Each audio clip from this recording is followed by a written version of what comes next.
അമ്മിഞ്ഞ പാലൊപ്പമാദ്യം നുണഞ്ഞതും അറിവിന്റെ ഹൃദയാക്ഷരങ്ങളറിഞ്ഞതും അമ്മിഞ്ഞ പാലൊപ്പമാദ്യം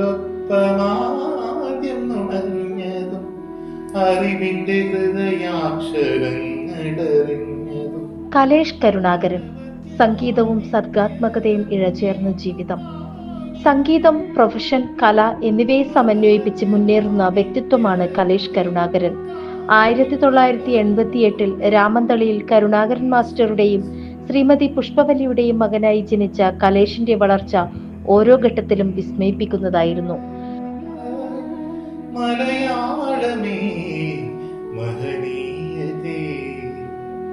Ramanthali panchayat LP school, Chidambaranath UP school, Ramanthali government higher secondary school എന്നിവിടങ്ങളിൽ നിന്നായി പ്രാഥമിക വിദ്യാഭ്യാസം പൂർത്തിയാക്കി. പഠനത്തിൽ മികവ് പുലർത്തിയ അദ്ദേഹം പാലക്കാട് NSS എഞ്ചിനീയറിംഗ് കോളേജിൽ നിന്ന് ബിരുദവും തുടർന്ന് പ്രശസ്തമായ IIT ബോംബെയിൽ നിന്ന് MTech ബിരുദാനന്തര ബിരുദവും കരസ്ഥമാക്കി. കോയമ്പത്തൂർ അമൃത വിശ്വവിദ്യാപീഠത്തിൽ അസിസ്റ്റന്റ് പ്രൊഫസറായി സേവനമനുഷ്ഠിച്ച ശേഷം നിലവിൽ കേരള ഗവൺമെന്റിന്റെ ലോക്കൽ സെൽഫ് ഗവൺമെന്റ് ഡിപ്പാർട്ട്മെന്റിൽ ഉദ്യോഗസ്ഥനായി ഔദ്യോഗിക ജീവിതം നയിക്കുന്നു. അറിവിന്റെ ഹൃദയാക്ഷരങ്ങളറിഞ്ഞതും അമ്മിഞ്ഞ പാലൊപ്പമാദ്യം നുണഞ്ഞതും അറിവിന്റെ ഹൃദയാക്ഷരങ്ങളറിഞ്ഞതും. അറിയാതിടങ്ങളിലൂടെ ഇന്ന് നിങ്ങൾക്ക് മുന്നിൽ പരിചയപ്പെടുത്തുന്നത് സിനിമാ പിന്നണി ഗായകൻ രാമന്തളിയിലെ കലേഷ് കരുണാകരനാണ്. ഗാനരംഗത്തേക്ക് ചുവടുവെച്ചതിനെക്കുറിച്ചും ഈ മേഖലയിലെ അനുഭവങ്ങളെക്കുറിച്ചും നമുക്ക് കലേഷിനോട് ചോദിച്ചറിയാം. നമസ്കാരം കലേഷ്. നമസ്കാരം. കലേഷ് സംഗീതത്തിലേക്കുള്ള താല്പര്യം തിരിച്ചറിഞ്ഞത് എങ്ങനെയാണ്? അതെങ്ങനെയാന്ന് വെച്ചാല്, ചെറുപ്പത്തില് യുവജനോത്സവത്തിനെല്ലാം പാടാൻ വേണ്ടിട്ട് പാട്ടുകൾ പഠിക്കുമ്പോഴാണ് നന്നായിട്ട് പാടുന്നുണ്ടല്ലോ എന്നുള്ളത് വീട്ടിൽ നിന്ന് അച്ഛനും അമ്മയും ഒക്കെ പിന്നെ ടീച്ചർമാരും അതൊക്കെ പറഞ്ഞത്. എനിക്ക് തോന്നുന്നൊരു മൂന്നാം ക്ലാസ്സിലോ 4ാം ക്ലാസ്സിലോ പഠിക്കുമ്പോഴാണ് ആദ്യമായിട്ട് ഒരു ലളിതഗാനം പഠിക്കുന്നത്. ലളിതഗാനം പഠിക്കുന്നതെന്ന് പറഞ്ഞാൽ നമ്മുടെ കരുവള്ളൂർ റസാക്കിച്ചുണ്ടല്ലോ, റസാക്കിച്ച ചെയ്തൊരു പാട്ട് എൻ്റെ ബന്ധുവായിട്ടുള്ള നിശ്ചയിച്ച് എന്നെ പഠിപ്പിച്ചു. അപ്പം അതാണ് ആദ്യമായിട്ട് ഞാൻ പാടുന്നൊരു ലളിതഗാനം. അന്ന് യുവജനോത്സവത്തിന് പാടി അത് അന്ന് ഫസ്റ്റ് കിട്ടിയിട്ടുണ്ടായിരുന്നു. അതാണ് എൻ്റെ ഒരു തുടക്കം എന്ന് പറയാം. പിന്നെ ഞാൻ മ്യൂസിക് പഠിക്കാൻ, അതിനുശേഷം മ്യൂസിക് പഠിക്കാൻ തുടങ്ങിയത്. മ്യൂസിക് പഠിക്കാൻ ആദ്യം ചേരുന്നത് ശ്രുതില ഉണ്ടായിരുന്നു പണ്ടിവിടെ പയ്യന്നൂര്, നമ്മുടെ കൈതപ്പുറം വിശ്വമാഷ് സ്റ്റുഡിയോ, പിന്നെ വിദ്യാലയം. അപ്പൊ അവിടെ ചേർന്നു. അവിടെയാണ് നമ്മുടെ ജനാർദ്ദന മാഷ്, തപസ്യയിലുള്ള വേണു മാഷ്, പിന്നെ രമേശൻ പെരുന്തട്ട, അതുപോലെ സുധീർ മാവിൽ, അവരൊക്കെ നമ്മളെ പഠിപ്പിച്ചിട്ടുണ്ട്, മാഷന്മാരാണ്. പിന്നെ അവിടുന്ന് മാറി നമ്മുടെ വേണു മാഷെടുത്ത് ജോയിൻ ചെയ്തു. വേണു മാഷ് എന്ന് പറഞ്ഞാൽ നമ്മുടെ കാഞ്ഞങ്ങാട് രാമേന്ദ്രൻ മാഷേട്ടൻ, ഗോപാലകൃഷ്ണൻ എന്നാണ് മാഷിന്റെ പേര്, ചെറുകുന്ന്. വേണു മാഷെടുത്ത് ചേർന്നു. വേണു മാഷ് ചേർന്നിട്ട് പിന്നീട് പഠനം തുടർന്നു.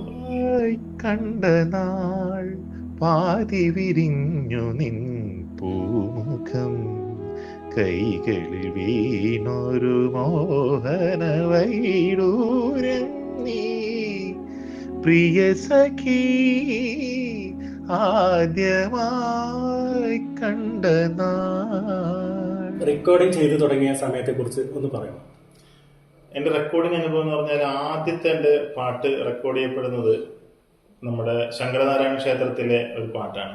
രാമന്തളി ശങ്കരനാരായണ ക്ഷേത്രത്തിലെ ഒരു പാട്ട്. സുരേഷ് കണ്ണനാണ് അതിന്റെ ലിറിക്സും മ്യൂസിക്കും ചെയ്തിട്ടുള്ളത് രാമന്തളിയില്. അപ്പൊ അത് റെക്കോർഡ് ചെയ്തത് സുദർശേട്ടന്റെ സ്റ്റുഡിയോ എന്നാണ്, ഒളവറ പീപ്പിൾസ് എന്ന്.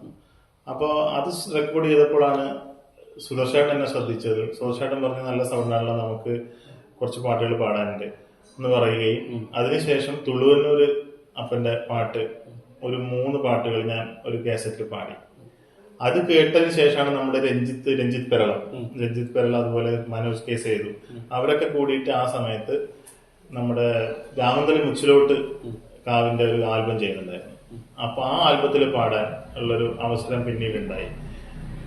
അതില് നമ്മുടെ ജയചന്ദ്രൻ കാവുന്താഴെയാണ് അതിന്റെ മ്യൂസിക് ചെയ്തിട്ടുള്ളത്. ഹരി വേണുഗോപാലാണ് അതിന്റെ ഓർക്കസ്ട്രേഷൻ ചെയ്തിട്ടുള്ളത്. അതുപോലെ തന്നെ കുഞ്ഞുമംഗലം ഭാസ്കരേട്ടൻ, അവരൊക്കെ അതിൽ ചെയ്തിട്ടുണ്ട്. അപ്പം പിന്നെ അങ്ങനെയാണ് പിന്നീട് ഹരിയേട്ടന്റെ സ്റ്റുഡിയോയിൽ എത്തപ്പെടുകയും അങ്ങനെയാണ് എന്റെ ഒരു യാത്ര തുടങ്ങുന്നത്. ഇപ്പം എത്രത്തോളം പാട്ടുകൾ പാടിയിട്ടുണ്ടോ? ഇപ്പൊ എനിക്ക് തോന്നുന്ന ഒരു 10-800 പാട്ടുകൾ പാടിയിട്ടുണ്ട്. ആൽബങ്ങൾ, പല ഡിവോഷണൽ ആൽബങ്ങളും അല്ലാതെ മറ്റ് ആൽബങ്ങളൊക്കെ ആയിട്ട് പാടിയിട്ടുണ്ടാവും തോന്നുന്നു. അതുപോലെ തന്നെ മുച്ചിലോട്ട് കാവുകളിലെ കളിയാട്ടുമായിട്ട് ബന്ധപ്പെട്ടിട്ട് ഡിവോഷണൽ ആൽബങ്ങൾ 2007 മുതൽ, ഞാൻ നേരത്തെ പറഞ്ഞല്ലോ ജയചന്ദ്രൻ കാവുന്താഴയുടെ അതുപോലെ തന്നെ സുരേഷ് കണ്ണന്റെ ഒക്കെ ആ സമയത്ത് തുടങ്ങി 2007 തുടങ്ങിയിട്ട് പിന്നെ ഒരുപാട് പാട്ടുകൾ ചെയ്തിട്ടുണ്ട്. ഹരിയേട്ടനും സുദർശേട്ടനും ഒക്കെ. അതിൽ മെയിനായിട്ട് ലിറിക്സുകൾ കൂടുതൽ എഴുതിയിട്ടുള്ളത് ബൈജു കാങ്കോലാണ്. അപ്പോൾ എനിക്ക് തോന്നുന്നത് 10-20-21 പാട്ടുകൾ ഈ ഇത്രയും വർഷം ഓരോ വർഷവും ആയിട്ട് ഇറങ്ങിയിട്ടുണ്ട്. മുച്ചിലോട്ട് കാവുകളിലെ പാട്ടുകൾ വളരെ പ്രിയപ്പെട്ട പാട്ടുകളാണ് അവയെല്ലാം. കനലാടി വന്നൊരു കാഞ്ചനമേനിയിൽ അണിയുന്നു സ്നേഹത്തിൻ ചുവന്ന പട്ട്. കന്യകയാം ദേവി കണ്ണാലൊഴിയുമ്പോൾ കാവായ കാവെല്ലാം മുച്ചിലോട്. സിനിമകളിൽ പാടാൻ തുടങ്ങിയതെന്നാണ്? ഏതൊക്കെ സിനിമകൾ പാടിയിട്ടുണ്ട്? ഞാൻ ആദ്യമായിട്ടൊരു സിനിമയിൽ പാടുന്നത് 2018 സ്വനം എന്ന് പറഞ്ഞൊരു മൂവിയാണ്. ദീപേഷ് തച്ചോളി സംവിധാനം ചെയ്തിട്ടുള്ള സ്വനം എന്ന് പറഞ്ഞ മൂവി. അതില് നമ്മുടെ ജിനേഷ് കുമാർ എരമം ആണ് അതിന്റെ വരികൾ എഴുതിയിട്ടുള്ളത്. ഹരി വേണുഗോപാൽ മ്യൂസിക് ഡയറക്ഷൻ ചെയ്ത ആ ഒരു ഗാനം കണ്ണാരം പൊത്തി കളിക്കുന്ന എന്ന് പറഞ്ഞൊരു പാട്ട്. അതാണ് ഫസ്റ്റ് പാട്ട്. അത് ബാംഗ്ലൂർ ഫിലിം ഫെസ്റ്റിവലിലൊക്കെ വലിയ പ്രശംസ നേടിയിട്ടുള്ളൊരു സിനിമയായിരുന്നു. അതിനുശേഷമാണ് മൊട്ടിട്ട മുല്ലകൾ എന്നുള്ള ഒരു സിനിമ. അത് പിന്നെ ദാസേട്ടന്റെ ഒക്കെ ട്രാക്ക് പാടിയിട്ടുണ്ട് ആ സിനിമയിൽ. അതിൽ ഞാനൊരു പാട്ട് പാടിയിട്ടുണ്ട്. MG ശ്രീകുമാറിന്റെ കൂടെ ഞാനും ഷിജിലും കൂടെ ഒരു പാട്ട് പാടിയിട്ടുണ്ട്. അങ്ങനെ വളരെ നല്ല അനുഭവമുള്ളൊരു സിനിമയാണ്. അതിനുശേഷം ഉരിയാട്ട് എന്ന് പറഞ്ഞ സിനിമ നമ്മുടെ സുദർശൻ പീപ്പിൾസിന്റെ പിന്നെ സംഗീത സംവിധാനത്തിൽ അജിത് സായിയാണ് അതിന്റെ ലിറിക്സ് ചെയ്തിട്ടുള്ളത്. അത് വളരെ നല്ലൊരു പാട്ടാണ്. തെയ്യത്തിന്റെ കഥ പറയുന്ന, പാലന്തായി കണ്ണന്റെ കഥ പറയുന്ന ഒരു സിനിമയാണ് ഉരിയാട്ട്. അത് അങ്ങനെ ഒരുപാട് സിനിമകൾ. ഇപ്പം ലാസ്റ്റ് ഓഫ് റോഡ് എന്ന് പറഞ്ഞ മൂവിയിൽ സുഭാഷ് മോഹൻ സംവിധാനം ചെയ്ത പാട്ട് നമ്മുടെ പിന്നെ ബക്കളത്തുള്ള ഷായിച്ചേട്ടന്റെ പിന്നെ വരികളായിരുന്നു. അത് ഷായിച്ചേട്ടനൊക്കെ ഒരുപാട് നമ്മളെ പ്രൊമോട്ട് ചെയ്യുന്ന ഒരാളാണ്. അതിനുശേഷം ഇപ്പം പിന്നെ ഡോൺ മാക്സിന്റെ അറ്റ് എന്ന് പറഞ്ഞ മൂവിയിൽ ഒരു സിനിമ പാടിയിട്ടുണ്ട്. അതിന് ജിൻഡോ എന്ന് പറഞ്ഞൊരു സുഹൃത്തുണ്ട് നമ്മുടെ, അവരൊക്കെയാണ് സഹായിച്ചിട്ടുള്ളത്. അങ്ങനെയൊക്കെയാണ് നമ്മുടെ സിനിമകളിലെ യാത്ര. ഇപ്പോൾ ദാസേട്ടന്റെ ട്രാക്ക് പാടി എന്ന് പറഞ്ഞല്ലോ, അതിന്റെ അനുഭവം ഒന്ന് പറയുമോ? അത് എന്ന് പറഞ്ഞാല് പിന്നെ ഹരിയേട്ടൻ തന്നെയാണ് അതിന്റെ മ്യൂസിക് ചെയ്തിട്ടുള്ളത്, അല്ലെങ്കിൽ ഓർക്കസ്ട്രേഷൻ ചെയ്തത്. ശ്രീശൈലം രാധാകൃഷ്ണൻ എന്ന് പറഞ്ഞ ഒരാളാണ് മ്യൂസിക്. അപ്പൊ ആ സമയത്ത് ഞാനാണ് അതിന്റെ ട്രാക്ക് പാടിയത്. ട്രാക്ക് പാടുക എന്ന് പറഞ്ഞു കഴിഞ്ഞാൽ നമ്മള് ഒരു ഗായകന് പാട്ട് പഠിക്കാൻ വേണ്ടി നമ്മൾ അയച്ചു കൊടുക്കുന്ന പാട്ടാണ് ശരിക്കും ട്രാക്ക് എന്ന് പറയുന്നത്. അത് ഈ നമ്മുടെ മ്യൂസിക് ഡയറക്ടർ പരിചയമുള്ള ഒരു ഗായകനെ കൊണ്ട് പാടിച്ചിട്ടാണ് അയച്ചു കൊടുക്കുക. അപ്പൊ ആ സമയത്ത് ഞാൻ അങ്ങനെ പാടി. അതിനുശേഷം കദ്ദീസ് കീസ് എന്ന സ്റ്റുഡിയോയിൽ ചെന്നൈയിലാണ് അതിന്റെ റെക്കോർഡിംഗ് ഉണ്ടായിരുന്നത്. അതിനുവേണ്ടി നമ്മൾ പിന്നെ അവിടെ ചെന്നു. അപ്പം ദാസേട്ടനായിട്ട് ഒരു 3-4 മണിക്കൂർ ഒന്നിച്ചിരുന്ന് പഠിക്കാനും അദ്ദേഹത്തിന്റെ ഗാന ശൈലി പഠിക്കാനും ഒക്കെയുള്ളൊരു അവസരം ഉണ്ടായി. ഒരുപാട് നേരം സംസാരിച്ചു. അതൊക്കെ ഒരു മറക്കാനാവാത്ത അനുഭവങ്ങളാണ്. ഞാൻ ആദ്യം പാടിയ സിനിമയിലെ പാട്ട് തന്നെ ഞാൻ പാടാം. സ്വനം എന്നുള്ള മൂവിയിൽ ഹരി വേണുഗോപാൽ മ്യൂസിക് ചെയ്തിട്ടുള്ള ജിനേഷ് കുമാർ എരമം എഴുതിയിട്ടുള്ള പാട്ടാണ്. കണ്ണാരം പൊത്തിക്കളിക്കും കിനാവിന്റെ വർണ്ണം നീ തൊട്ടറിഞ്ഞോ, കാതോരമെത്തിച്ചിണുങ്ങുന്ന കാറ്റിന്റെ വാക്കിൽ വസന്തം മണത്തോ, ചോടു തെറ്റാതെ നിൻ യാത്രയെന്നും കൂടുമാറാതെ നിൻ ചേക്കയെന്നും താരദീപങ്ങളെന്നും കൊളുത്തിച്ചിരിക്കുന്നൊരാകാശമോ നിന്റെയുള്ളം. കണ്ണാരം പൊത്തിക്കളിക്കും കിനാവിന്റെ വർണ്ണം നീ തൊട്ടറിഞ്ഞോ, കാതോരമെത്തിച്ചിണുങ്ങുന്ന കാറ്റിന്റെ വാക്കിൽ വസന്തം മണത്തോ. ധാരാളം പേർ സംഗീത മേഖലയിലേക്ക് കടന്നു വരുന്നുണ്ട്. ഈ മേഖലയിൽ ഈ കാലഘട്ടത്തിൽ നേരിടുന്ന വെല്ലുവിളികൾ എന്തൊക്കെ? എനിക്ക് ഒരു മെയിൻ വെല്ലുവിളിയായിട്ട് തോന്നിയിട്ടുള്ളതെന്ന് പറഞ്ഞാല് അതൊരു പിന്നെ ഇൻകം ജനറേറ്റ് ചെയ്യാനുള്ള ഒരു മേഖലയായിട്ട് ഇപ്പൊ അതിനെ കാണാൻ കഴിയില്ല. കാരണം പണ്ട് കാസറ്റുകൾ ഉണ്ടായിരുന്ന ഒരു കാലഘട്ടം നമുക്കറിയാം. ആ കാലഘട്ടത്തിൽ ആ കേസറ്റുകൾ വാങ്ങിക്കാനും അത് ആ കേസറ്റിൽ മാത്രമേ നമുക്ക് ആ പാട്ടുകൾ കേൾക്കാൻ പറ്റുള്ളൂ എന്നൊരവസ്ഥ ഉണ്ടായിരുന്നു. പിന്നെ അത് മാറി CD-യുടെ കാലം വന്നു. CD-യുടെ കാലത്തും നമ്മൾ ആ CD ഒരാൾ മേടിച്ചു കൊണ്ടുപോയി അത് റൈറ്റ് ചെയ്യാൻ പറ്റാത്തൊരു സംവിധാനമൊക്കെ ആക്കി വെക്കാൻ പറ്റുന്ന ഒരു സംവിധാനം ഉണ്ടായിരുന്നു. അപ്പൊ അത് തന്നെ പൈസ കൊടുത്ത് മേടിക്കണം എന്നുള്ളൊരു ഇതുണ്ടായിരുന്നു.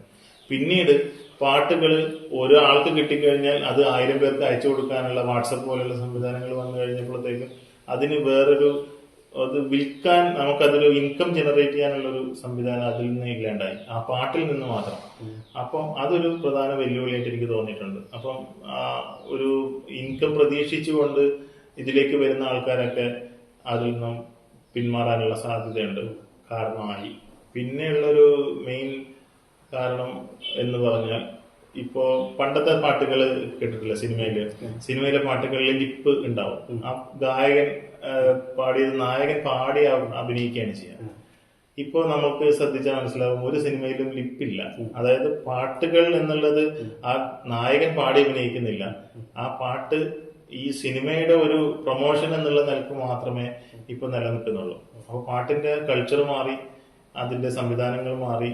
അതൊക്കെ ഒരു മാറ്റമായിട്ടേ കാണുന്നുള്ളൂ, വെല്ലുവിളി എന്നുള്ള നിലക്കല്ല. അപ്പൊ അത് പിന്നെ സിനിമയിൽ പാട്ട് ആവശ്യമുണ്ടോ എന്ന് ചോദിച്ചാൽ പല സിനിമകൾക്ക് ഇപ്പോൾ പാട്ട് ആവശ്യമില്ല എന്ന് തന്നെ പറയുന്ന രീതിയിലേക്ക് വന്നിട്ടുണ്ട്. അതൊക്കെ ഒരു ഗായകനെ സംബന്ധിച്ച് ചിലപ്പോൾ ഒരു വിഷമമുണ്ടാക്കുന്ന സംഗതിയാണെന്ന് തന്നെ പറയേണ്ടി വരും. അതുപോലെ തന്നെ പിന്നെ ഈ കാര്യം നമ്മുടെ ജോൺസൺ മാഷ്, രവീന്ദ്രൻ മാഷും അതുപോലെയുള്ള ആൾക്കാർ ചെയ്തു വെച്ച പാട്ടുകൾ അത് എന്നും നിലനിൽക്കാൻ കാരണം എന്ന് പറഞ്ഞാൽ അതിന്റെ മ്യൂസിക്കിലുള്ള ഒരു ഡെപ്തും അതുപോലെ തന്നെ അന്നത്തെ പിന്നെ ലിറിസിസ്റ്റുകളുടെ ഒരു കഴിവും ഒക്കെ അതിലുണ്ട്.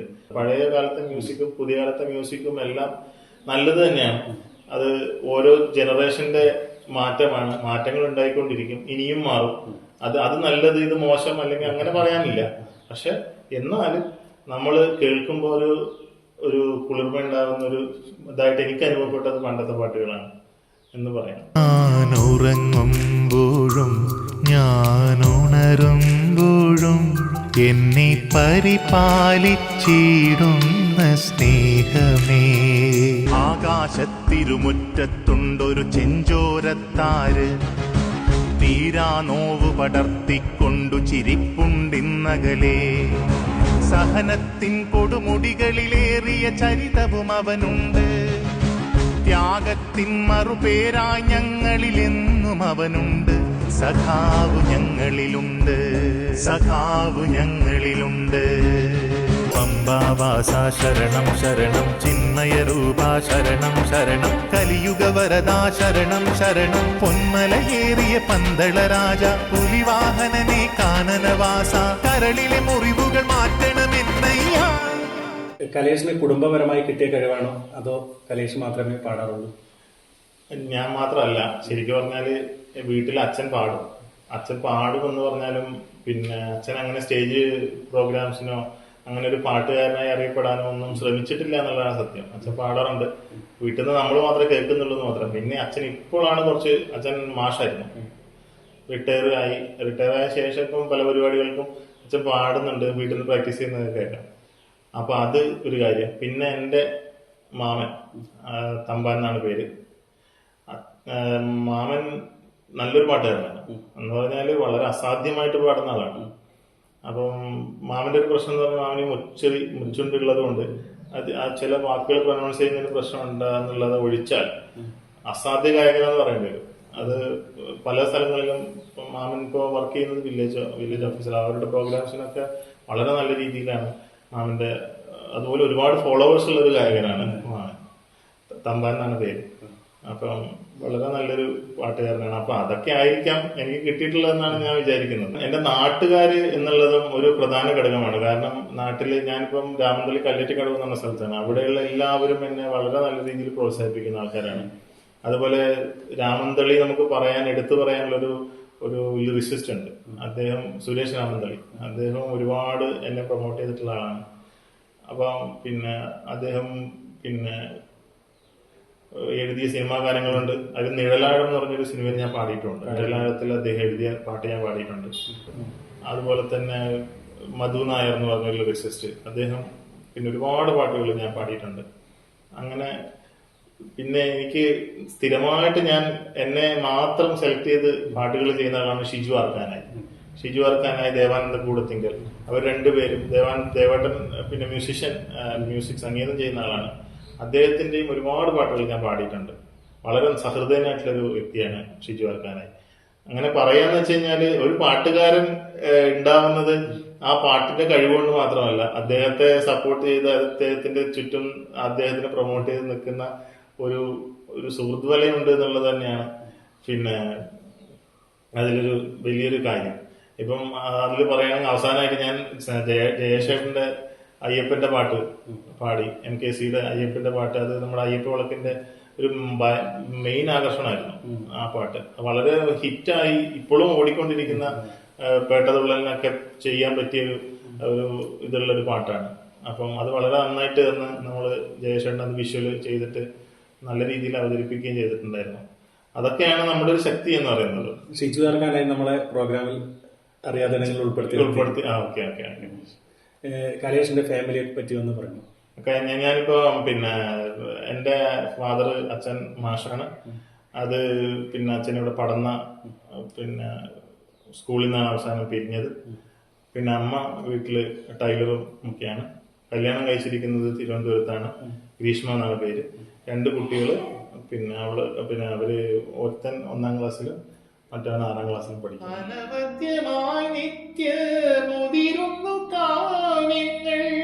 യുവജനോത്സവ വേദികളിലൂടെ പാട്ടിന്റെ ലോകത്തേക്ക് ചുവടുവെച്ച കലേഷ് 2018 സിനിമാ പിന്നണി ഗാനരംഗത്തേക്ക് പ്രവേശിക്കുന്നത്.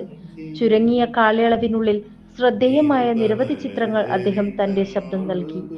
800-ലധികം ആൽബങ്ങളിൽ പാടുകയും നിരവധി ഗാനങ്ങൾക്ക് സംഗീതം പകരുകയും ചെയ്ത അദ്ദേഹം മലയാള സംഗീത ലോകത്ത് സജീവ സാന്നിധ്യമാണ്.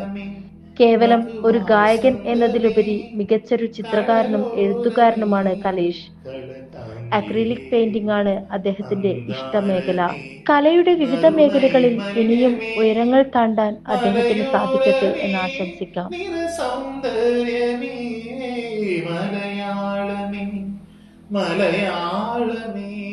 നമ്മുടെ അറിയാതിടങ്ങളുടെ എന്ന പരിപാടി കലേഷിന്റെ ഇത്രയും വിലപ്പെട്ട സമയം നമുക്ക് വേണ്ടി പങ്കുവച്ചതിൽ ഒരുപാട് നന്ദി. നമസ്കാരം.